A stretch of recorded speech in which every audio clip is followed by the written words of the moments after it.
We are back at it again. Sorry, it's dark. What's up? I said sorry, it's dark. Oh, yeah. Yeah, so James always has to do it from his car because he doesn't have a laptop. So tonight you were out with your boss, so yeah, now it's dark, so whatever, it's all good. But we got to talk about the games. We're going to talk some football. What's up? I said, yeah, but we're going to talk some football. So we do have to talk some football. So, yeah, we got to talk. I'll start off with the NFC Championship game. Let's get that out of the way. Does everyone hear the difference in Shane's voice? Shane sounds pretty,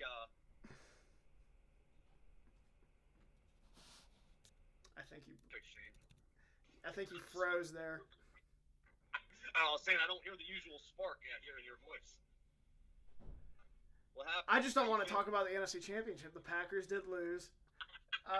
There's only 2 games you got to talk about here, so. No, and I said the NFC Championship was first. I don't want to talk. I don't want to save it. I want to get it over with. But anyway, so the game itself was not good by any stretch of the imagination. Got off to a slow start. I don't even remember really. It was what, 7-7, then 14-7, 14-10, yeah. So overall, Green Bay did not deserve to win that game. They started off poor, and this was I think the first playoff game in the Rodgers era where I can't look at the defense and blame it on the defense, even though you look at the final score and say, well, they gave up 31. Well, 14 of those points I think were off turnovers. Exactly.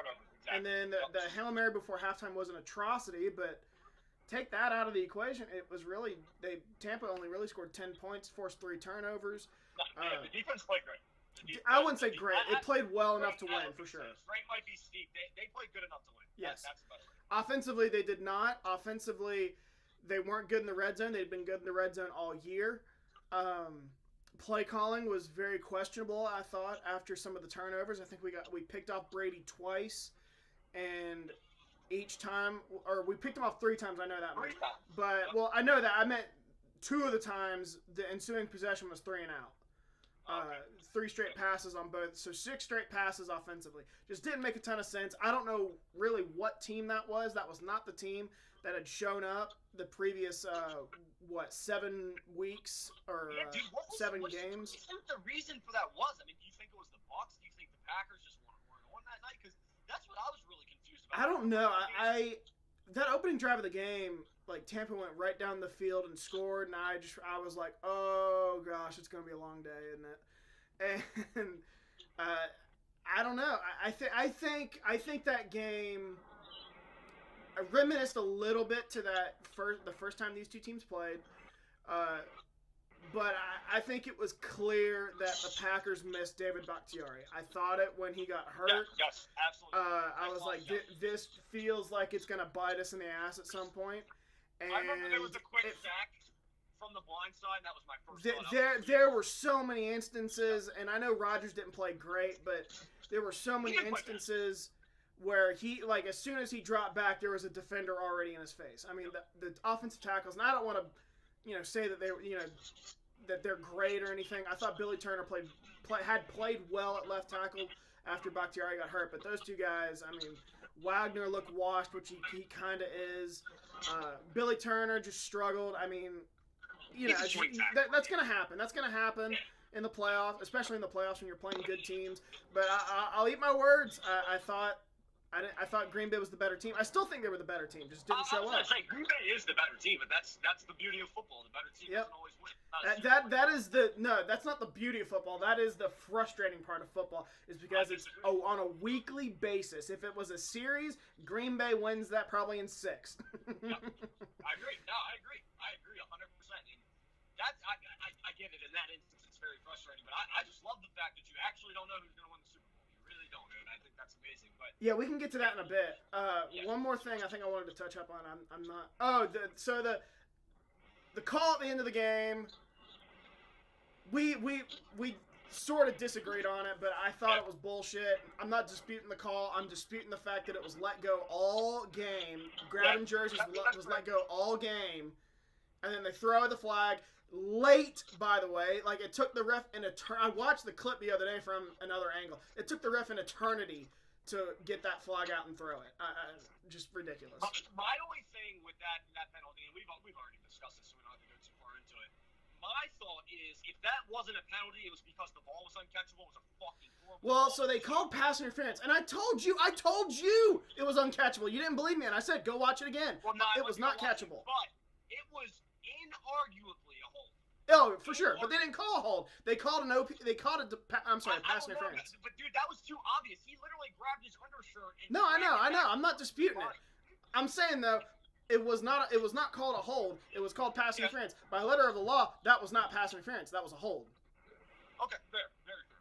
But that's too technical. I just want to say we did not lose, and I see Green Bay fans out there already saying like that was a bad call. I didn't see anybody saying that for the record. Maybe a little bit. It was it wasn't a bad call, but the way they had called it was bad. But like I said it when it happened. That is not the reason why we lost. We turned the ball over twice in our own territory offensively. Didn't show up offensively. We weren't good in the red zone. We had no business winning that game. And then the atrocity before halftime, letting Scotty Miller go right down the field and scoring a Hail Mary touchdown. Hey man, that is just the worst situational. I keep seeing the replay, or I see Green Bay beat writers showing the play. We had like 8 guys covering the middle of the field. Shane, this is gonna hurt. What are we doing? What are we doing? They have no timeouts. No timeouts. Shane, the Packers win that game without that play. Yes. You win the game. And I know it's an 8-point game. Take that away. It's just 7. But let's pretend that they had so much momentum going into halftime. They basically hit a Hail Mary. It wasn't a Hail Mary because it was a route, but it's like that was a Hail Mary pass. Yes. And they called it. Like, no, and I agree. Like, I know if you take that away, it's what, 24-23 by the scoreboard. But like you just said, momentum was all Tampa going to that. And then the opening drive of the second half, what happened? Aaron Jones fumbled the ball. Tampa goes down and score. I said it was game over at that point. Kind of was, but just awful. I don't know what the heck we were doing. We were covering the middle of the field. Make it you. Like, I don't get why coaches don't do this more. Make it you. There's no timeouts. Give them the middle of the field. Give it to them. I don't care. Like, in that scenario, give them the middle of the field. It does not matter. They are not going to get lined up and hike, or, run a play, I should say. However long that takes. Get lined up and hike the ball and get a field goal off in 8 seconds. It's not going to happen. Give it to them. Yep. That's horrible coaching. Mike Pettin, I hope he's on his way out. Just for that, he deserves to be on his way out.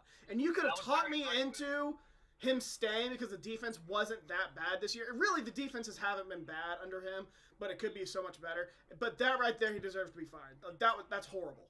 Yeah, that's not really excusable. So I agree with you there. All right, is it my turn? Yeah, go ahead. I don't want to talk about the teams. We're gonna talk big picture here. We're gonna get into quarterbacks. Oh God. Okay. You're gonna be mad at me, brother. No, I saw some of the slander you were saying already. We'll talk about Tom Brady first, and I'll make this short tweet. Tom Brady is all time, any sport, any country, any time period. He's bigger than Babe Ruth. He's bigger than fucking any football player you could think of. He's bigger than Michael Jordan, bigger than LeBron James. What Tom Brady is doing right now is the most impressive thing in the history of American sports, especially the main 4. Bro, Tom Brady's threw 40 touchdowns this year. And this is the thing. Everybody, I think, when Tom started playing into his 40s, thought that, we have new medicine. We have new sports medicine. Like, this is going to be the new norm. Eli, Drew, Big Ben, Phillip Rivers, Peyton, all these guys done. 38, 39, fucking washed, dude. Tom Brady is having all-pro-esque seasons. He could be Patrick Mahomes' father, bro. He's 18 years older than Patrick Mahomes. Yeah. That's fucking insane. No, for sure. I mean, I heard my dad talk about this one time.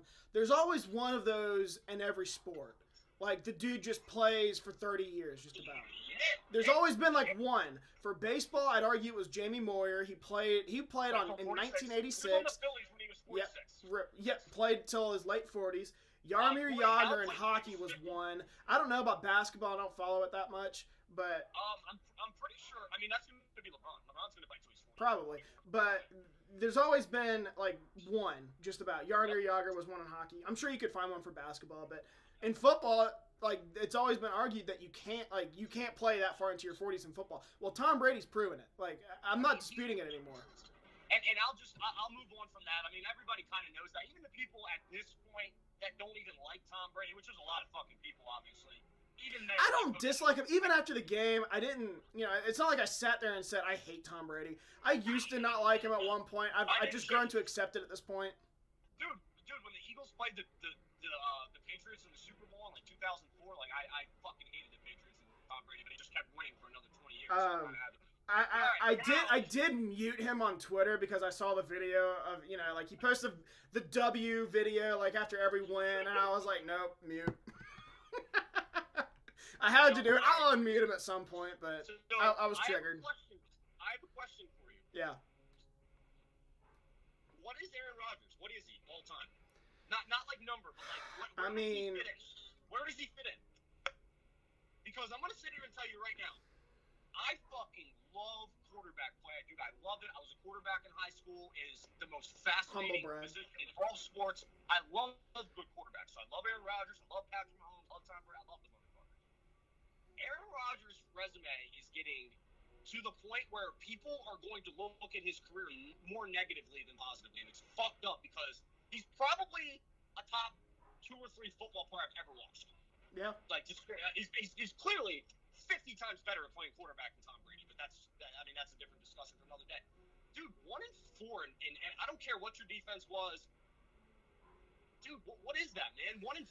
1-4? He's 1-4. So he's 1-4. He's appeared in 5. I see some people put 1-5.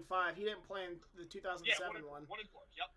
So that's not good, man. No, and I said it on my blog, and you didn't like the take, but I'm like, look, we thought we needed a new GM. We thought we needed a new head coach. We thought we needed to spend money in free agency. We thought we needed home field. We got all of it. That was probably my favorite thing you ever wrote, by the way. I read the whole thing. It was fucking great. You were very... I hate to say it, but I went to a dark place on Sunday night. I did. Even though I wasn't hurt that bad. Like, I said it to my friend Steven when he was on the show earlier this week. I wasn't hurt that bad. The 2014 loss to Seattle hurt because that was literally taken away from me. It took me weeks to get over that. I worked with you. I was depressed for a long time. This one, not so much. We didn't deserve to win. And the other NFC Championships didn't even bother me because they were blowouts. This one hurt a little bit because it was right there, but like we just didn't deserve to win. I'm willing to admit that. But yeah, I think we're to the point. It might just be time to move on. I mean, I don't know. What has he gotten us other than one Super Bowl? It's horrible to say that because there are so many franchises out there. They're like, are you insane? You keep your this Hall of Famer one day. Like, you keep him. But I'm like, I'm sitting here and I don't know what to do anymore. I blame the defense, and that's totally valid. The defense has given up games. Special teams has given up games in the postseason. But this time I got to look at him and I'm like, dude, you need to be better. This was at home. You did not play well enough at home. You played well. You did not play great at home. All right, fair. Hypothetical. Yeah. Hypothetical. The New England Patriots, they're probably somewhere in like the 13, 14 range right now, right? What? For pick. Oh, they are 15th. 15th. All right. If the Patriots all, because chances are they're not going to be great again next year, unless this hypothetical went through.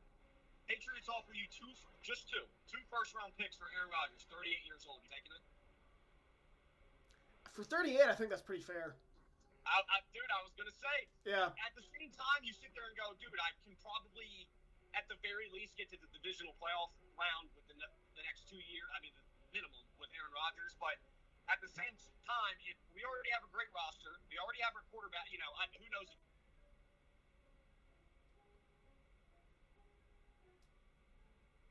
And he froze.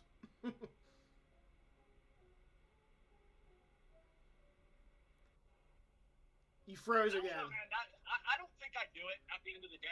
Aaron Rodgers is just a player you don't trade. He's a lifelong Packer. I would try to keep him there for his whole career, but like, I don't know, man. It's getting to that point. But NFC Championship, I really love the game. You can attest to this. I said the Packers come back. I genuinely thought they were. Yeah, you said it. And it was funny because you kept saying, like, after, they scored and then Brady throws a pick. They scored again. You're like, holy shit. And I kept saying, this team is terrible. Then it was another interception. Then, it didn't work out, but then another interception. You were like, dude, stop being so negative, because every single time I would say this team stinks. I was trying to keep being negative. That way they kept playing well. I do with WVU basketball all the time. They've done it twice now. I go out there and tell on social media and say how bad the team is, and they have made a 12-point comeback and a 18-point comeback in different games. So it works occasionally. It did not work this time. But with Rodgers, I don't think he's never really been bad in the playoffs. He's had some bad games. I think he has some horrible luck. And luck is a real thing. I would agree with that. And I don't think it's been. I've complained that Green Bay hasn't gotten him enough help, which is true. But even in years where we haven't gotten him much help, we've been in positions to win and just have had some horrible luck. Like I just talked about it, the 2014 NFC Championship game. Had a 12-point lead blown in the final 4 or 5 minutes of the game, roughly. And Rodgers really touched the ball a handful of times in those 4 or 5 minutes. I remember we got an interception with about 4 minutes left, tried to run the ball, couldn't, punted it back, Seattle scored, then the onside kick, Brandon Bostic botched it, Seattle gets the ball back, Rodgers gets the ball back at the end of the regulation, forces overtime, which, remember, Seattle had a 3-point lead. Rodgers went down the field and kicked a field goal, forced overtime.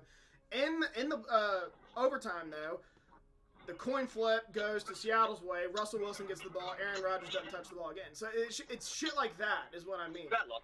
Yeah, it's horrible luck. His defenses in NFC Championships have also given up, 14 points in 2010, 28 against Seattle,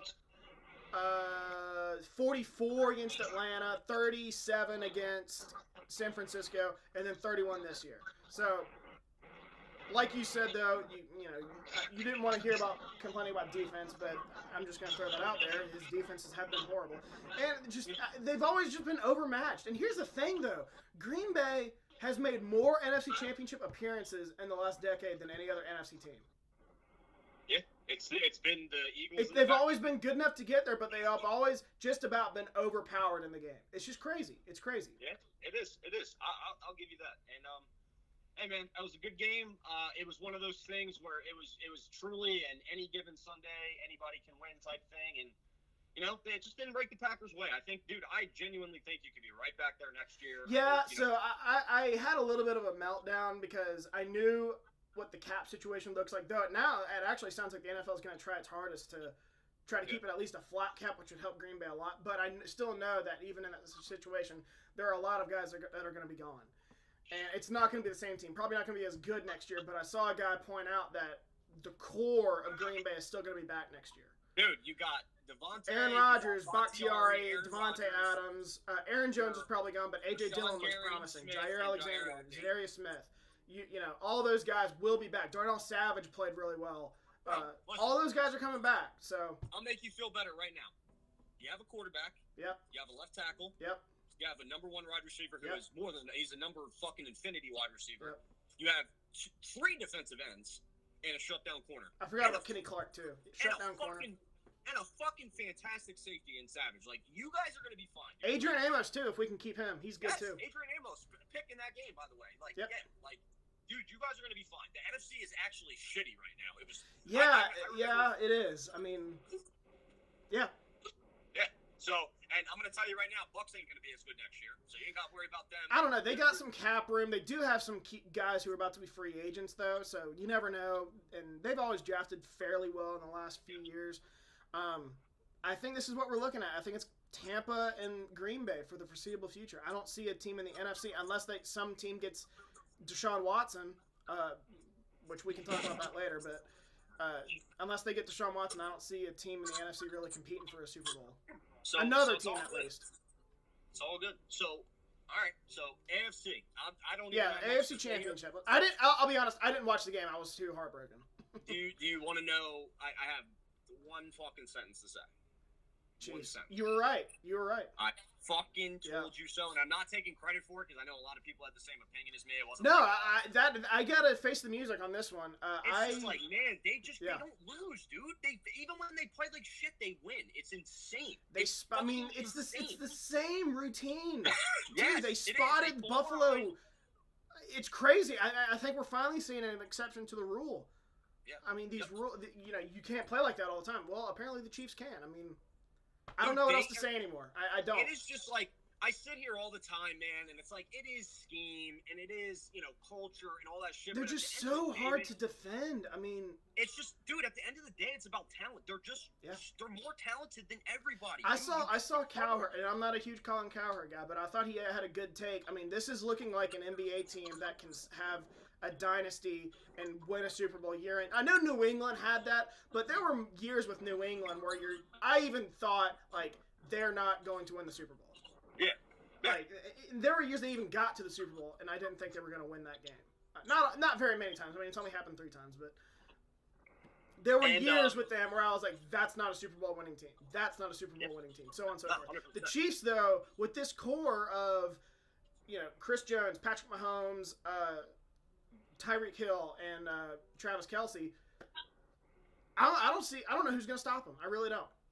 And they at least not in the AFC. I don't see who's going to slow them down in their own conference. And the thing about the defense is it's obviously not a shutdown defense, but they make plays, dude, which is so much more important in my opinion. Dude, there's no such thing as shutdown defenses anymore. It's unless you're the fucking 2013 Broncos or the 2011 13 Seahawks. 15 Broncos. I got the years fucked up, but like they don't exist anymore, dude. They don't exist. So it's can you create turnovers? Yeah. Can you stop the team in the red zone? I will say that with the Chiefs, they don't have the personnel where I'm like, this is a good defense. But I remember watching them against the Browns. I'm like, this defense flies around. I mean, yes, dude. Chris Jones is unblockable, and Honey Badger is, dude. It's crazy because he's probably going to go to the Hall of Fame. Like, is he even that good at football? He just makes plays. It's not even like he's like an overpowering. I think the best way to describe him is he's just always where he needs to be.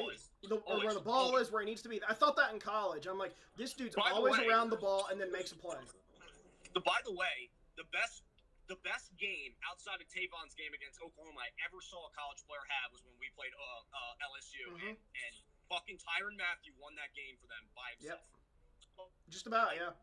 Morris Claiborne had that return, but bro, I remember just seeing Honey Badger. I think he forced 2 fumbles. He returned 1 for a touchdown. Yeah. It was bad. I mean, I was like, Jesus, who is this guy? Dude, I mean, if he wasn't... And I think I even remember going into that game, I was like, let's see what the Honey Badger can do against, Tavon Austin in our offense. And I was like, well, shit, he answered. So, I mean, there's not even much to say. It's just, dude, they're better than everyone else, man. It's just, that's where we're at right now. They're just better than everyone else. Obviously, I think something similar that... And Buffalo moved the ball. Oh, I know what we needed to talk about was LaFleur's decision to kick a field goal. You don't want me to talk about that, bro. Yeah. You don't want me to talk about that. We talked about it a little bit. Like, I can't defend it. Like, I get how it doesn't make sense. If you could even... Because usually, even if I think something's a bad decision, there's at least like 1% of something where you're like, all right, dude, I get it. I wouldn't have done it, but I get why you... Dude, I could not tell you if I sat here and thought about it for 3 hours why the fuck he kicked the field goal right there. Made no sense. Like I said, I can't really defend it. If there was more time on the clock, because there was, about over 2 minutes left. If there was 3 or 4 minutes left, that would have been a little bit different. But I'm like I said, I'm not going to defend it. I can kind of see the logic, though. You're on the 8-yard line. Odds are you're not going to be able to score on that play. Bullshit. Hang on. The odds say you got a less of a chance to score at that point in the field than you do if you were on the 2 or 3 yard line. Then you kick the field goal, you're down 10. Tampa is in a position where it has to run out the clock, so you would imagine it's going to run the ball. Your run defense had been really good all day. I can kind of see it, and I had heard analytics say that their odds didn't change after kicking the field goal, so they didn't get better. If they had scored, it only would have gone from like a 10% chance of victory to 24% chance. So you're still not. It's not like it was. And I said it to you. The worst thing, the best they could have done was tied.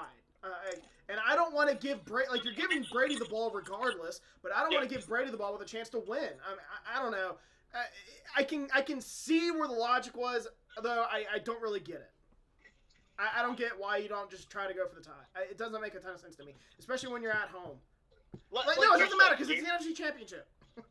Like you said, dude, if it's 4 minutes left, then you could sit there and go, I probably still would have went for it, but then I would at least be like, all right, dude, like, they're probably not going to have the ball 4 minutes.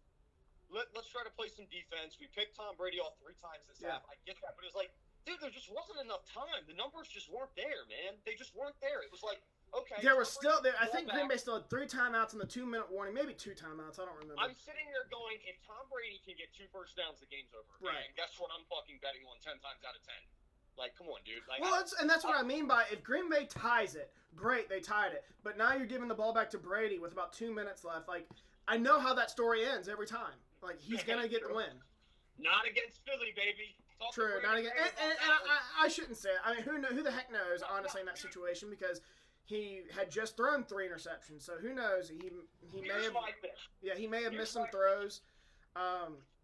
But I don't know. It doesn't make a ton of sense. I agree. I probably.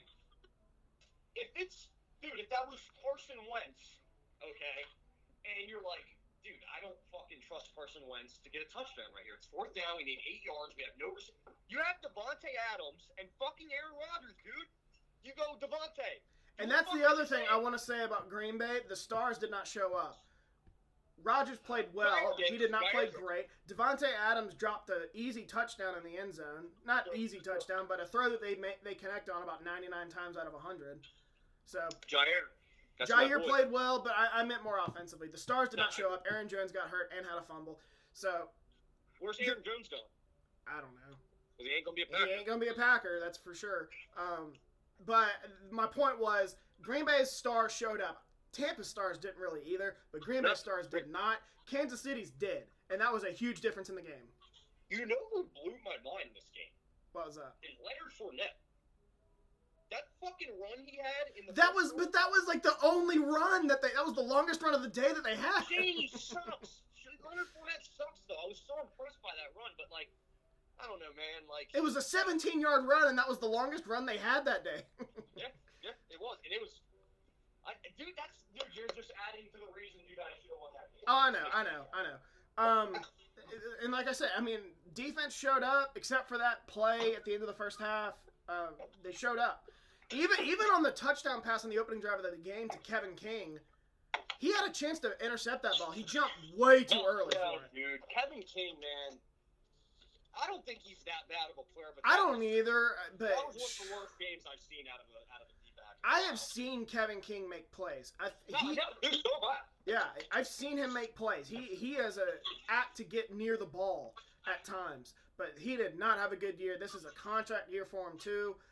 I don't see a scenario where he's back unless it's on a super, super cheap deal. But I don't even think Green Bay will want him back. They'll probably just go to the draft to find a corner. But anyway, the point I was trying to make with Buffalo, I don't get how you can kick a field goal so many times against Kansas City. Dude, that I don't get at all, and there's no defense. You want to know what that is? That is having a defensive head coach. Yeah. That's what that is. I don't care what you say. Defensive head coaches look at it like, okay, we can get our points. Let's play some defense. I know that's what they were saying. And you can't play defense against the Chiefs right now, dude. That's where it's just like. I didn't watch the game. I just know that there was all sorts of shit on him for kicking the field goal several times. Well, I can tell you one thing. My boy Josh didn't show up, unfortunately. He did not. He didn't. I don't know if I saw one good throw all day, to be honest with you. That's fine. He's, 24 years old? Well, Kansas City's a hard place to play. Yeah. And I take away Stephon Diggs, that's not a very good receiving core, in my opinion. It's not a good offense. Yeah. It's not a good offense. And it wasn't a good offense really in general because they weren't running the ball particularly well at the end of the year anyway. So, take away Stephon Diggs and dare Josh Allen to throw the ball, he's going to miss some throws, I think. Yeah. So let's do a quick Super Bowl preview. Kansas City, Tampa Bay. Where are you leaning right now? You already know, man. Chiefs. So, at first glance, I'm going Tampa because of the way that front four looked against Green Bay. And remember, isn't it Kansas City's left tackle is out? Yeah. Eric Fisher. That worries me a lot because that's not a very good offensive line to begin with. Of course, yeah. But then the more I think about it, I'm like, the Chiefs, though, have proven me wrong just about at every turn. Definitely this postseason. Yeah. Like, and do I really think Tampa Bay's offense can outscore them right now? That's really the key thing. That's where because Tampa Bay's offense has not been that good in their last 2 wins. If you remember, that was my reasoning every time I picked the Chiefs so far. I'm like, yeah, dude, can that team play good against their defense? Yeah, but at the end of the day, I don't see them scoring more points than the Chiefs, and you need more points to win. So Tampa Bay has scored 35 points off turnovers their last 2 wins in the playoffs. Mm-hmm. Kansas City might turn the ball over. I mean, Mahomes threw 2 interceptions in last year's Super Bowl, so they have to eliminate the turnovers. But even then, Tampa Bay's offense is not playing all that well right now. They've been given short fields the last 2 weeks. You know who wasn't playing though? I don't even know who. Antonio Brown. Oh yeah, duh. That's going to make a giant dude. That could, yeah. Try putting your fucking slot corner on Antonio Brown and see what happens. Well, Tyrann Mathieu is a slot corner. And Antonio Brown would put that man on ice skates. Probably.